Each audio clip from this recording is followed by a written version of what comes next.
The Ulster Volunteer Force, UVF, is an Ulster Loyalist paramilitary group in Northern Ireland. It emerged in 1966 and is named after the original UVF of the early 20th century. Its first leader was Gusty Spence, a former British soldier. The group undertook an armed campaign of almost 30 years during the Troubles.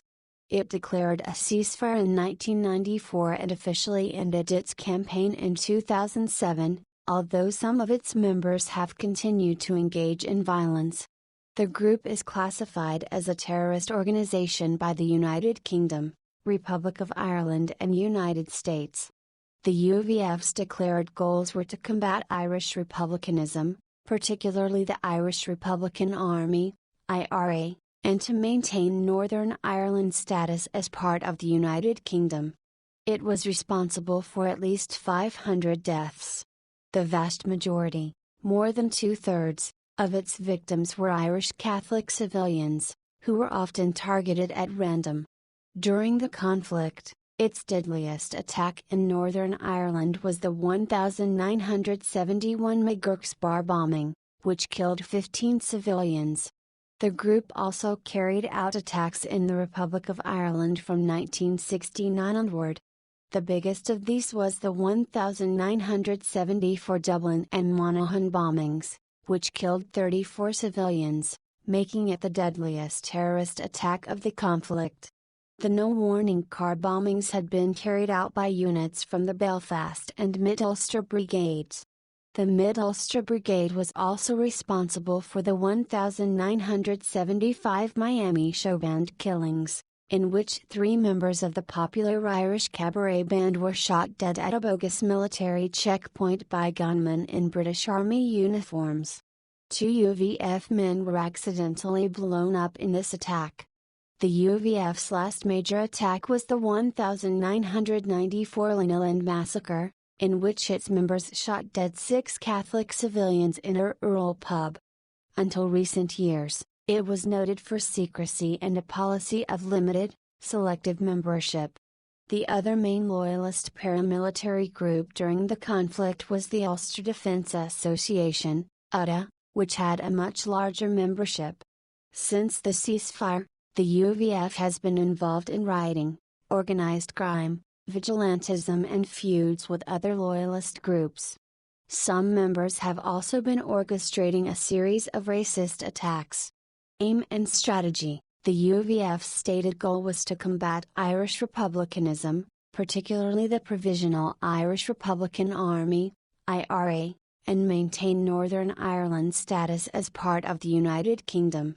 The vast majority of its victims were Irish Catholic civilians, who were often killed at random. Whenever it claimed responsibility for its attacks, the UVF usually claimed that those targeted were IRA members or were giving help to the IRA. Other times, attacks on Catholic civilians were claimed as retaliation for IRA actions, since the IRA drew most of its support from the Catholic community.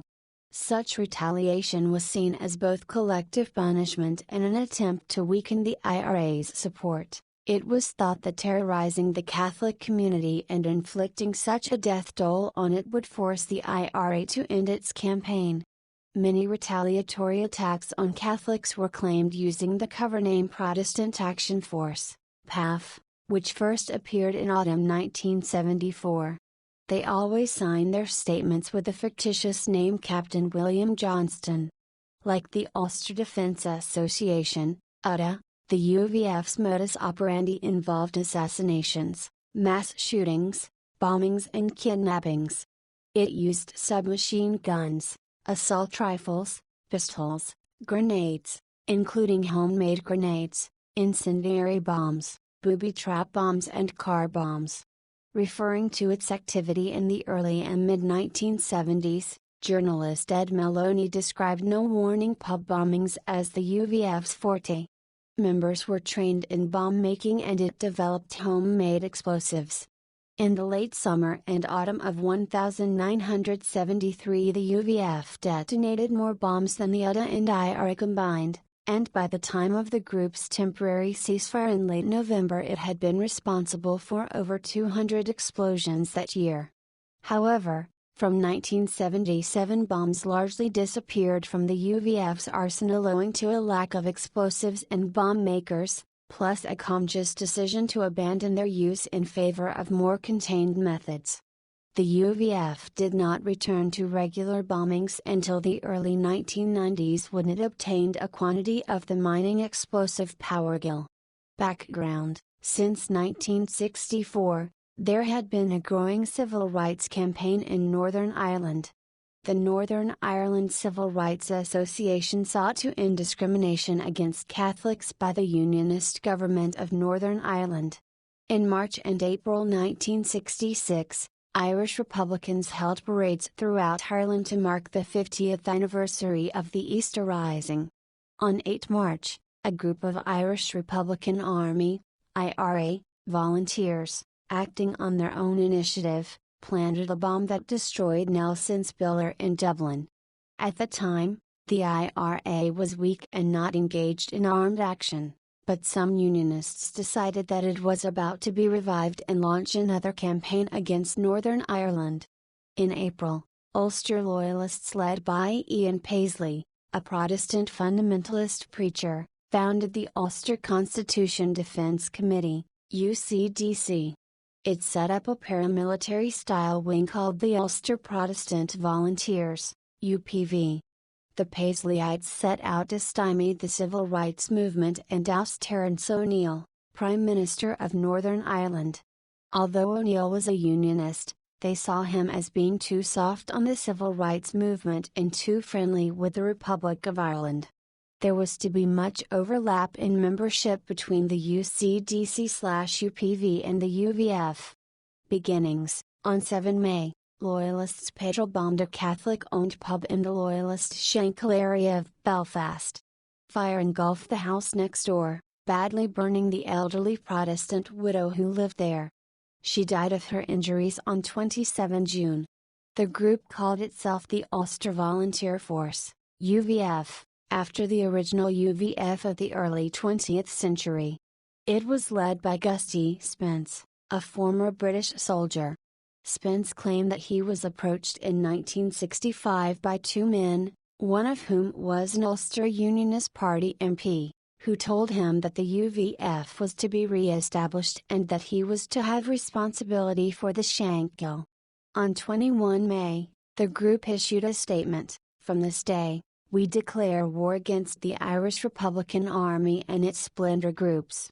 Known IRA men will be executed mercilessly and without hesitation.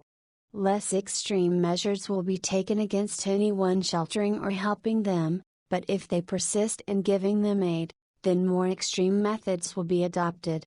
We solemnly warn the authorities to make no more speeches of appeasement. We are heavily armed Protestants dedicated to this cause."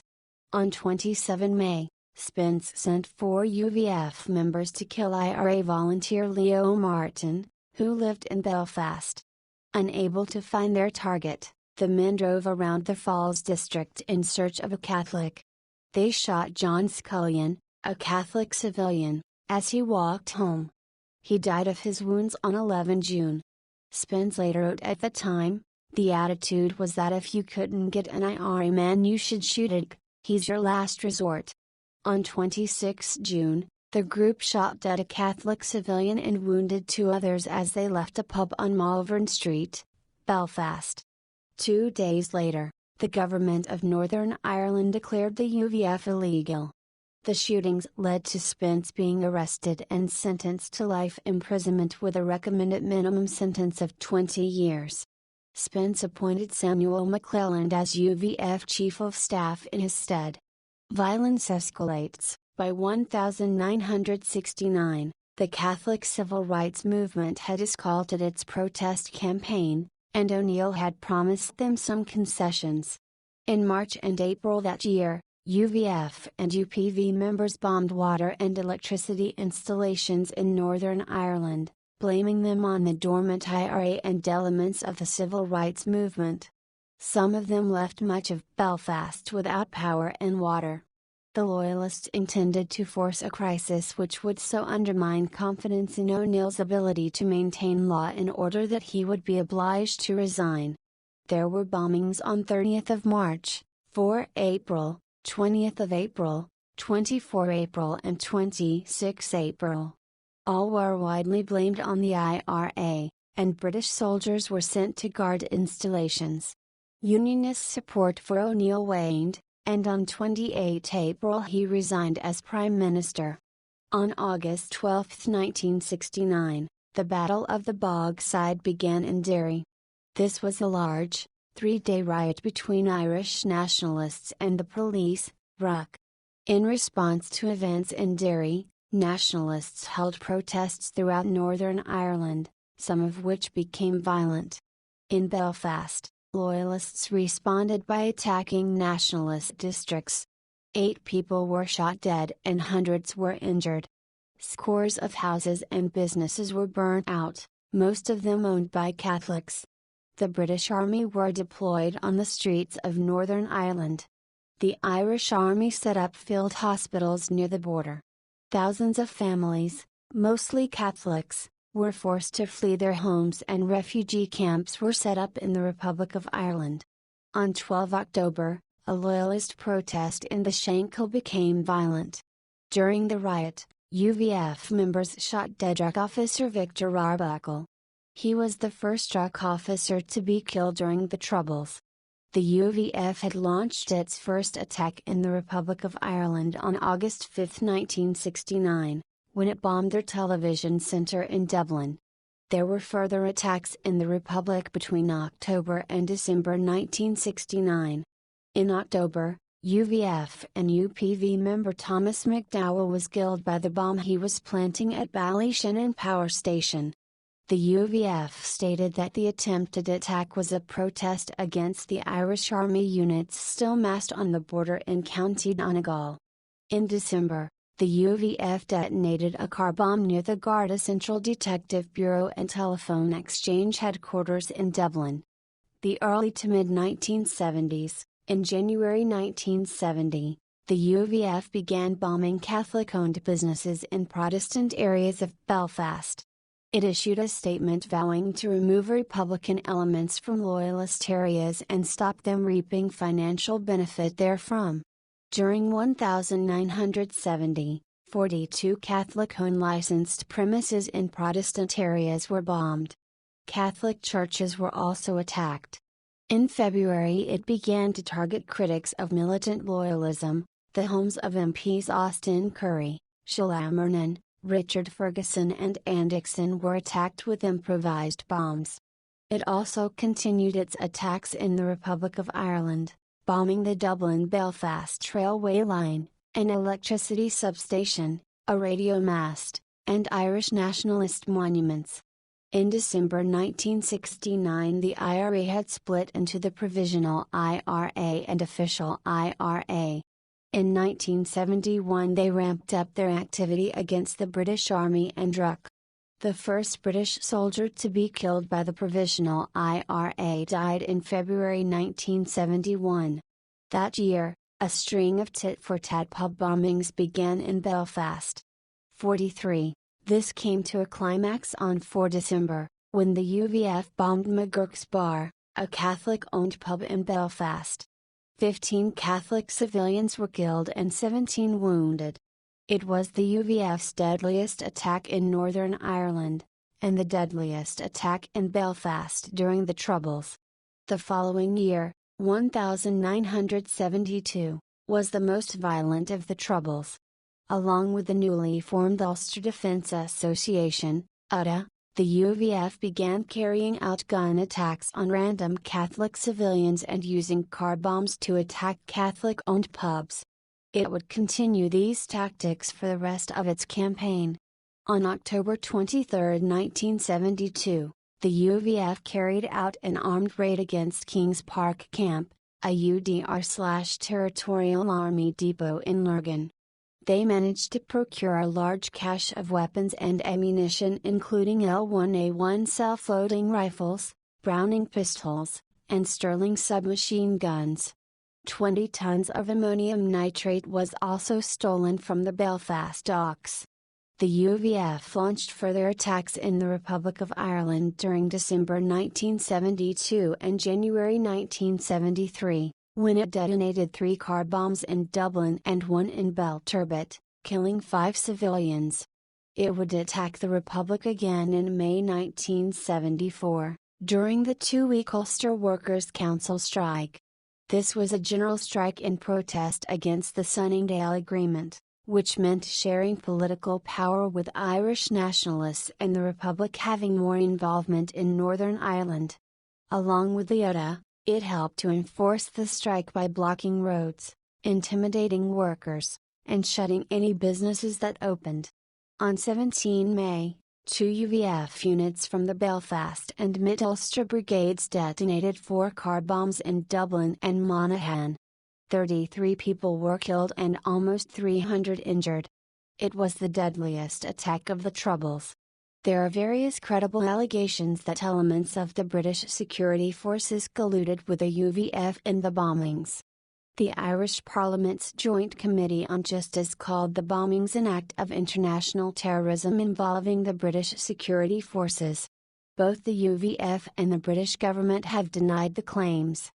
The UVF's Mid-Ulster Brigade was founded in 1972 in Lurgan by Billy Hanna, a sergeant in the UDR and a member of the brigade staff, who served as the brigade's commander, until his shooting death in July 1975.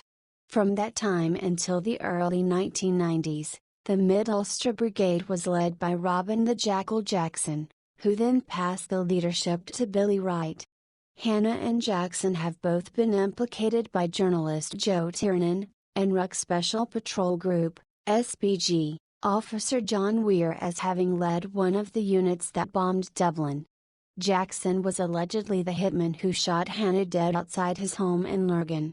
The brigade formed part of the Glennon Gang, a loose alliance of Loyalist assassins which the Pat Finucane Centre has linked to 87 killings in the 1970s.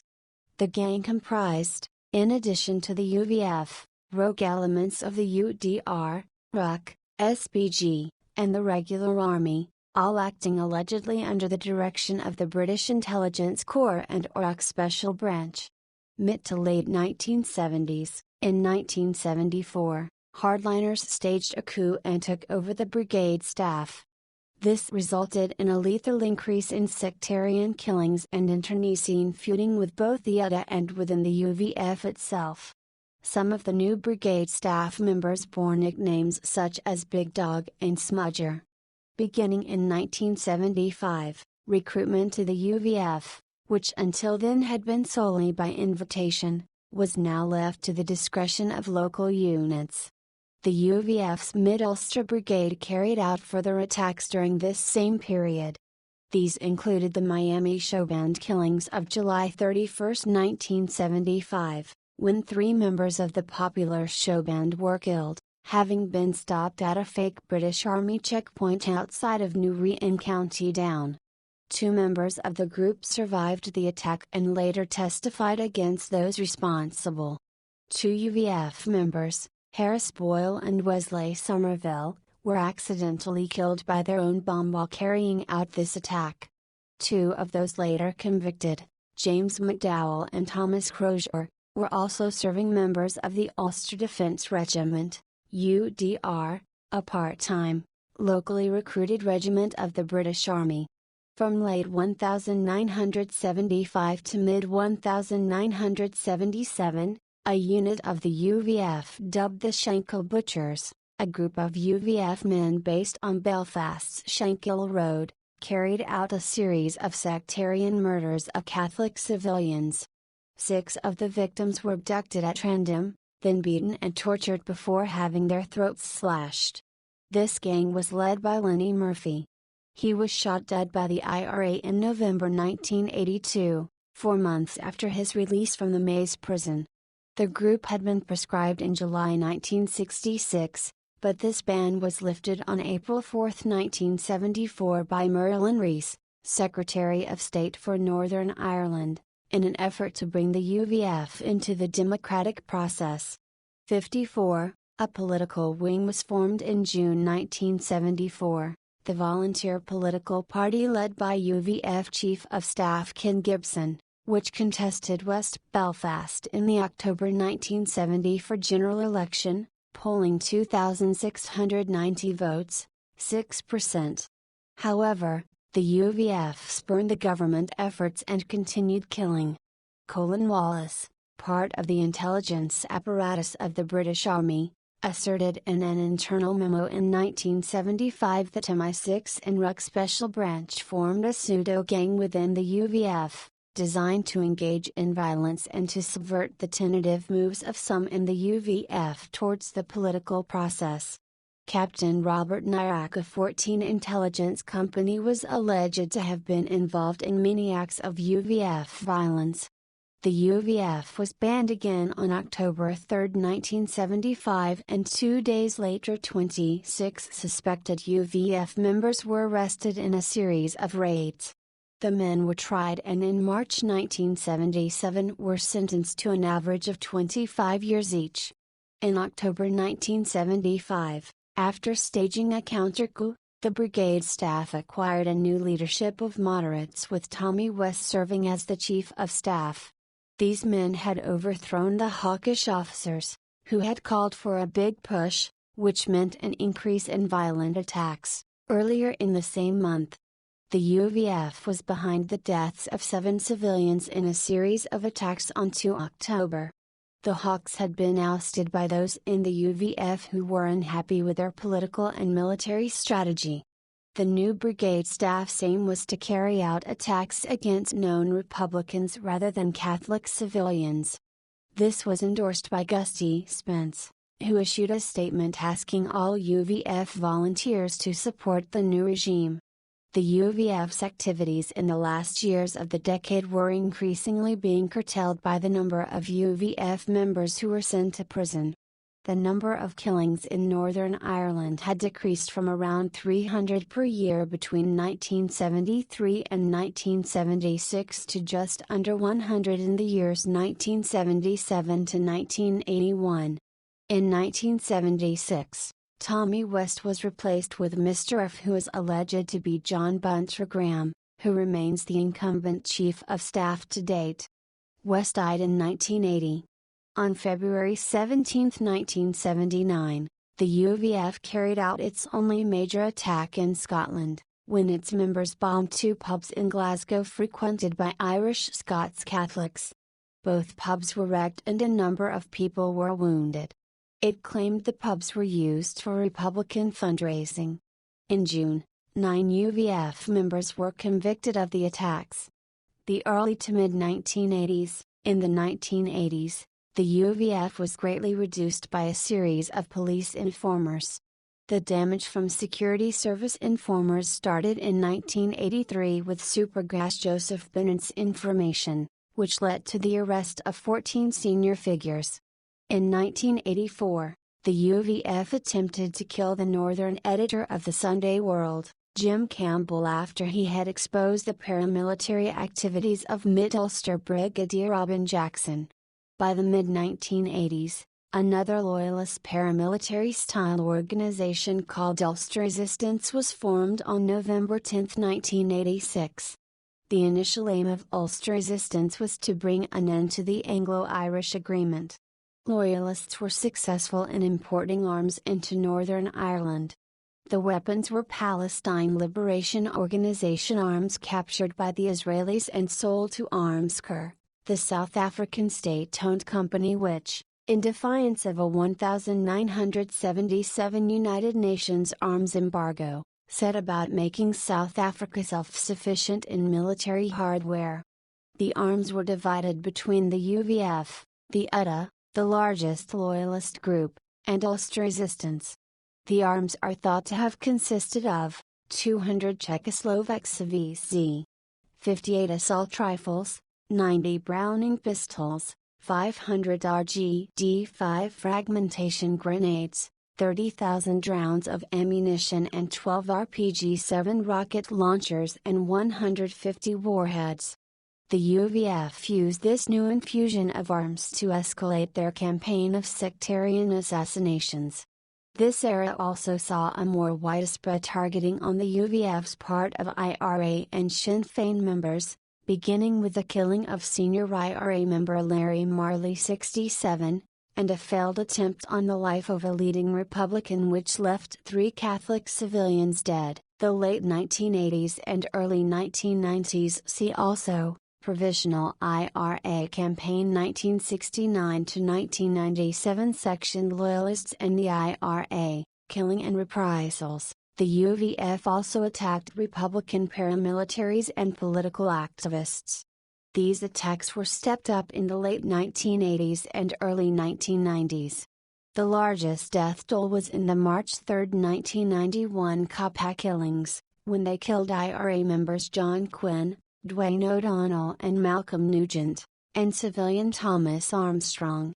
Republicans responded to the attacks by assassinating UVF leaders, including John Bingham, William Frenchy Marchant, Trevor King 70, as well as Leslie Dallas, whose purported UVF membership was disputed both by his family and the UVF.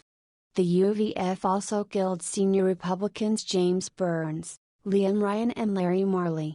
According to Conflict Archive on the Internet, Kane, the UVF killed 17 active and 4 former Republican paramilitaries. Kane also states that Republicans killed 13 UVF members, some of whom are suspected to have been set up for assassination by their colleagues. According to journalist and author Ed Maloney, the UVF campaign in Mid-Ulster in this period indisputably shattered Republican morale, and put the leadership of the Republican movement under intense pressure to do something, although this has been disputed by others. 1994 Ceasefire. In 1990, the UVF joined the Combined Loyalist Military Command, CLMC, and indicated its acceptance of moves towards peace. However, the year leading up to the Loyalist ceasefire, which took place shortly after the Provisional IRA ceasefire, saw some of the worst sectarian killings carried out by Loyalists during the Troubles. On June 18, 1994, UVF members machine-gunned a pub in Linolene Massacre in County Down, on the basis that its customers were watching the Republic of Ireland national football team playing in the World Cup on television and were therefore assumed to be Catholics. The gunman shot dead 6 people and injured 5. The UVF agreed to a ceasefire in October 1994.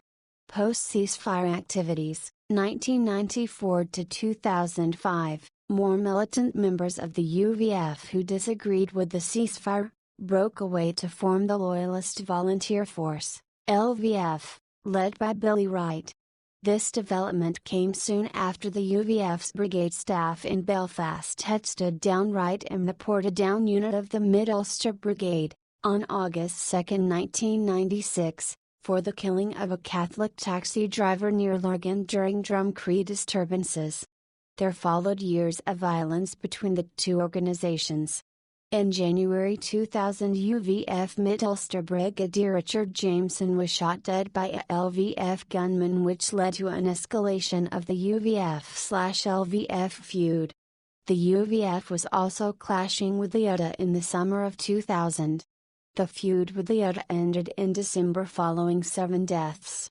Veteran anti-UVF campaigner Raymond McCord, whose son, Raymond Jr., a Protestant, was beaten to death by UVF men in 1997, estimates the UVF has killed more than 30 people since its 1994 ceasefire, most of them Protestants.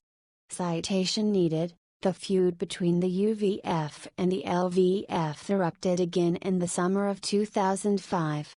The UVF killed 4 men in Belfast, and trouble ended only when the LVF announced that it was disbanding in October of that year.